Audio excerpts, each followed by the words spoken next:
Sabe, o que será que conecta o travamento de uma chamada de vídeo, a estratégia de um vírus e até mesmo o jeito como a gente amadurece na infância?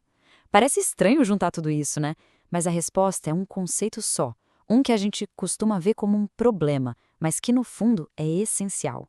Hoje a gente vai desvendar o poder que se esconde numa simples pausa. Para começar, vamos pensar numa coisa que todo mundo já passou. Aquela reunião online super importante, ou então no meio de uma partida e, de repente, a imagem congela, a voz some. Esse atraso, que a gente chama de lag, é o nosso ponto de partida. Ele é o primeiro exemplo de um conceito muito maior, a latência. Então, para a gente mergulhar nessa ideia, vamos começar pelo tipo de latência mais famoso, aquele que a gente encontra todo dia no mundo digital. De um jeito bem simples, latência é o tempo de resposta da rede. Imagina que o computador envia um sinal, uma pergunta, para um servidor lá do outro lado do mundo. A latência é o tempo total que esse sinal leva para ir e para a resposta voltar. Por isso que é medido em milissegundos. Quanto menor esse tempo, mais rápida e fluida é a nossa experiência. E aqui tem um ponto que confunde muita gente: a diferença entre latência e largura de banda. Pensa numa estrada. A largura de banda é o número de pistas. Quanto mais pistas, mais carros passam ao mesmo tempo. Já a latência é o limite de velocidade dessa estrada. É o quão rápido um único carro consegue ir do ponto A ao ponto B. Para coisas como jogos online ou chamadas de vídeo, o que mais importa é a velocidade do carro, não o número de pistas. Mas, olha que interessante, essa ideia de uma espera necessária não existe só no mundo digital.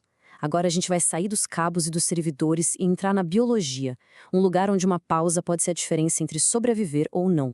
E é aqui que o conceito vira de cabeça para baixo. A pausa deixa de ser um problema e passa a ser uma fase pensada, planejada, uma estratégia. Não é uma falha no sistema, mas uma parte fundamental do processo. O último exemplo disso é o que alguns vírus fazem, no chamado ciclo lisogênico. O vírus invade uma célula, mas em vez de se multiplicar e destruir tudo logo de cara, ele faz algo mais esperto. Ele esconde o seu material genético dentro da célula e fica ali, quieto, adormecido. Esse tempo de espera é o período de latência viral. Ele está só aguardando o momento certo para entrar em ação. Bom, se essa ideia funciona para tecnologia e para biologia, será que ela se aplica a nós? É agora que a gente dá o salto mais fascinante de todos. Vamos levar essa noção de pausa estratégica para dentro da mente humana. Vamos pensar um pouco. E se essa dormência, essa aparente calmaria, não for só coisa de computador ou de vírus, mas uma etapa essencial na construção de quem a gente se torna? Quem explorou isso a fundo foi a psicanálise, principalmente com Sigmund Freud. Ele percebeu que no desenvolvimento humano existe um período que ele chamou de latência. Não é um tempo vazio, mas uma espécie de interrupção programada, uma pausa necessária. Se a gente olhar essa linha do tempo de Freud, dá para ver que a latência não é curta, não. Ela ocupa um espaço bem grande, dos 6 anos até a puberdade. Fica bem ali, entre a intensidade da primeira infância e a explosão de hormônios da adolescência. É como se fosse uma longa ponte que parece bem tranquila na superfície. Então, o que acontece nesse período? Basicamente, depois de toda a agitação emocional da primeira infância, os impulsos mais intensos da criança dão uma acalmada, ficam adormecidos. Mas o ponto principal é, essa energia toda não some. Ela só muda de foco, é transformada. E é exatamente nessa transformação, nesse redirecionamento de energia, que a pausa se mostra absurdamente produtiva. Vamos dar uma olhada no que é construído durante esse tempo. Sabe, essa fase está longe de ser um tempo perdido. Por fora, pode parecer que nada demais está acontecendo, mas por dentro, a mente está a todo vapor.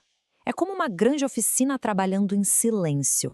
Toda aquela energia que antes era voltada para outras coisas, agora é canalizada para o aprendizado na escola, para os esportes, para as artes e, principalmente, para criar laços de amizade.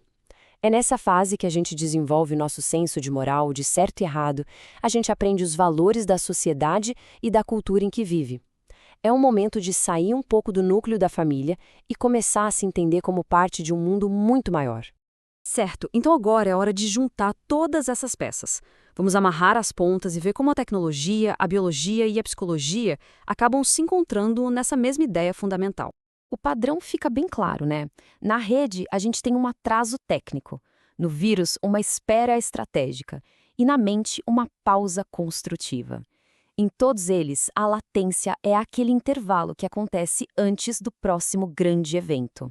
Então, a grande lição aqui é que a gente precisa olhar para a latência de um jeito novo. Ela não é só uma falha técnica, não é um simples jogo de esperar. E definitivamente não é ausência de atividade.